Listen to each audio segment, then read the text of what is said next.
સુરતના કાપોદ્રામાં થયેલ અપહરણનો મામલો સામે આવ્યો હતો, જેમાં બેંકમાંથી પૈસા ઉપાડ્યા બાદ અપહરણ થયું હોવાની ફરિયાદ નોંધાવવામાં આવી હતી.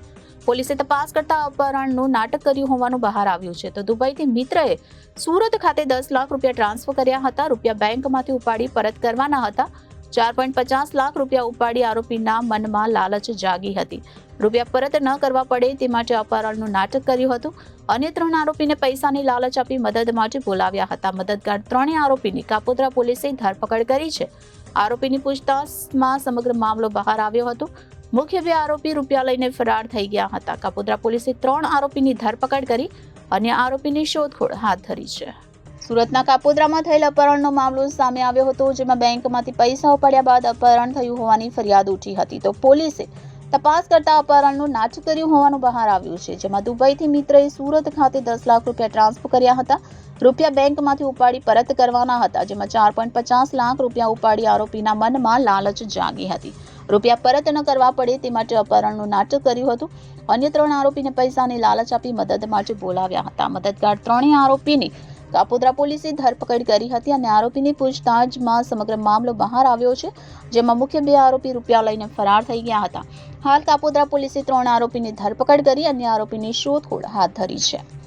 તારીખ 17/8/2024ના રોજ બપોરના 1 વાગ્યાના સુમારે કાપોદ્રા પોલીસ સ્ટેશન ખાતે 2 અરજદારો નામે કૃષ્ણા પાટીલ તથા મિહિર રાઠોડ નાઓ આવેલ અને કાપોદ્રા પોલીસ સ્ટેશનના પોલીસ ઇન્સ્પેક્ટર શ્રી MB અવસુરોનાઓ સમક્ષ એવી હકીકત જાહેર કરેલ કે તેઓના મિત્ર ચિરાગભાઈ મોહનભાઈ પરમાર, જેઓ SBI બેંક કાપોદ્રા ખાતે પૈસા ઉપાડવા માટે આવેલ અને પૈસા ઉપાડીને બહાર આવીને ઊભા રહેલ તે સમયગાળા દરમિયાન બર્ગમન મોપેડ ઉપર આવેલ 3 વ્યક્તિઓ ચિરાગ પરમાર નાઓને જબરજસ્તી મોપેડ ઉપર બેસાડી અને તેઓનું અપહરણ કરી લઈ જઈ કામરેજ તરફ ભાગી ગયેલ છે તેવી હકીકત જાહેર કરેલ.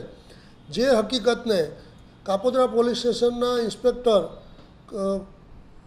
MB અવસરોનાઓએ ગંભીરતાથી લઈ સૌપ્રથમ તે અનુસંધાને અપહરણનો ગુનો દાખલ કરવામાં આવેલ અને બાદ આ કામે મહેરબાન પોલીસ કમિશનર શ્રી સુરત શહેર અનુપમસિંહ ગેહલોત સાહેબ તથા સેક્ટર 1 સાહેબ તથા DCP ઝોન 1 સાહેબ નાઓને આ હકીકતથી વાકેફ કરેલ અને તેઓએ આપેલ સૂચના અને માર્ગદર્શન મુજબ કાપોદ્રા પોલીસ સ્ટેશનના પોલીસ ઇન્સ્પેક્ટર શ્રી MB અવસુરા તથા second point Shri Solanki, surveillance સ્ટાફના PSI શ્રી પંડ્યા તથા સ્ટાફના પોલીસ માણસોએ ટેકનિકલ સર્વેલન્સ તથા પોતાના અંગત બાતમીદારોથી આ ગુનો ડિટેક્ટ કરી અને આ ગુનાના કામે 3 આરોપીઓની ધરપકડ કરેલ છે.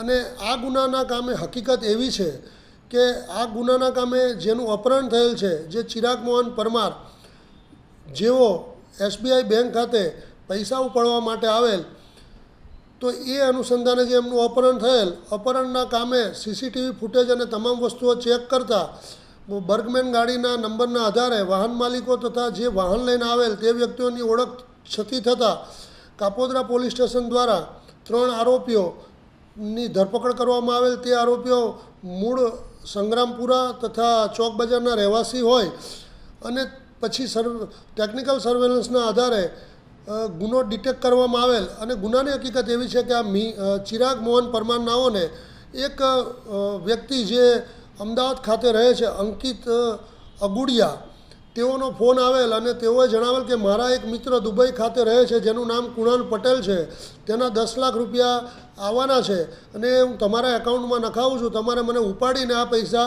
આપી દેવાના છે તેવી હકીકતથી વાકેફ કરેલ અને એ પૈસા લેવા માટે ચિરાગ પોતે અહીંયા આવેલ.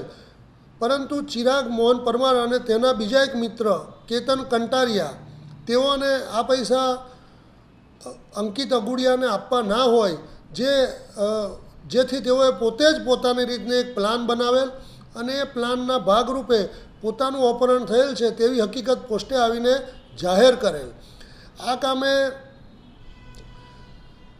ત્યારબાદ જે અપહરણ કરવામાં આવેલ એ વ્યક્તિ અને બાકીના જે 3 આરોપીઓ છે તેઓ કરજણ કામરેજ અને કઠોર ગામ પાસે તેઓને આ બાબતે ચર્ચા વિચારણા થતાં આરોપીએ પોતે પણ એક વિડીયો બનાવી લીધેલ અને તેઓને જે મળવાપાત્ર આ કામના મળવાપાત્ર જે પૈસા હતા એ વેચવા માટે અને લેવા માટે એ એવન હોટલ ચોક બજાર ખાતે બેસેલ હોય ત્યાંથી પણ પોલીસને પૂરતા પુરાવા મળેલ છે.